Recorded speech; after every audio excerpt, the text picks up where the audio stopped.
Bienvenue mesdames, messieurs pour cette autre édition de la revue des Unes de la presse africaine. Vous êtes sur Global LTV. Commençons au Sénégal avec l'actualité chaude en rapport avec la journée de presse morte qui défraie la chronique.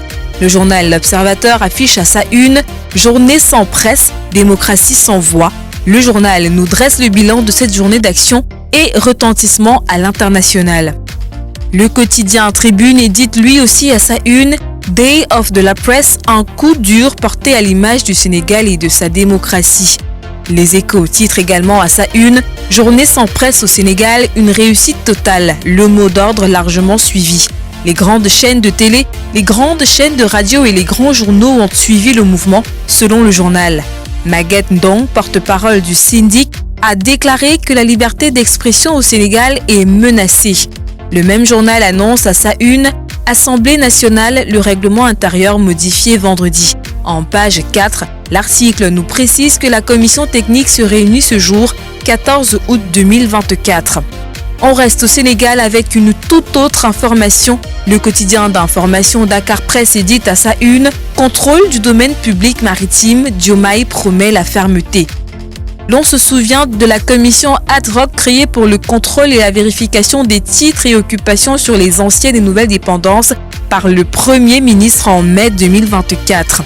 Allons à présent en Côte d'Ivoire. En politique, l'actualité reste bien sûr la présidentielle à venir. Justement, le quotidien d'Abidjan titre à sa une « Dano JJ, l'appel au rassemblement de Gbagbo crée un réel engouement ».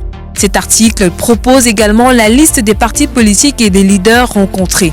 En société, le quotidien Notre Voix titre « Déguerpissement des ferrailleurs tourne à l'émeute, guérilla urbaine hier dans les rues d'Abobo ». Invités à libérer l'ancienne casse d'Abobo, les garagistes, artisans et ferrailleurs se sont opposés, ce qui a occasionné un affrontement avec les forces de l'ordre. Le Jour, quant à lui, édite « Déguerpissement à la casse d'Abobo hier, les forces de l'ordre attaquées ». À l'issue de cet affrontement, plusieurs personnes ont été grièvement blessées. En outre, la mairie adresse un ultimatum aux ferrailleurs.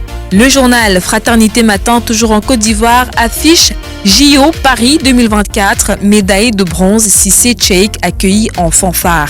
Le taekwondoïste ivoirien a battu le samedi 10 août 2024 le Mexicain Carlos Sansores, offrant donc à son pays la médaille de bronze lors de cette édition des Jeux.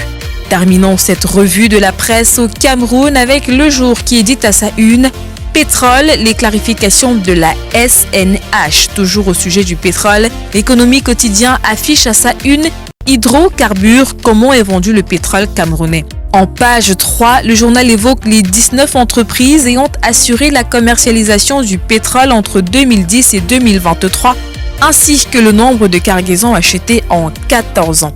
Et voilà donc, mesdames, messieurs, qui met un terme à cette édition de la revue des Unes de la presse africaine sur Global LTV. Téléchargez l'application Global LTV sur Play Store pour ne rien manquer de nos programmes. Soyez bénis.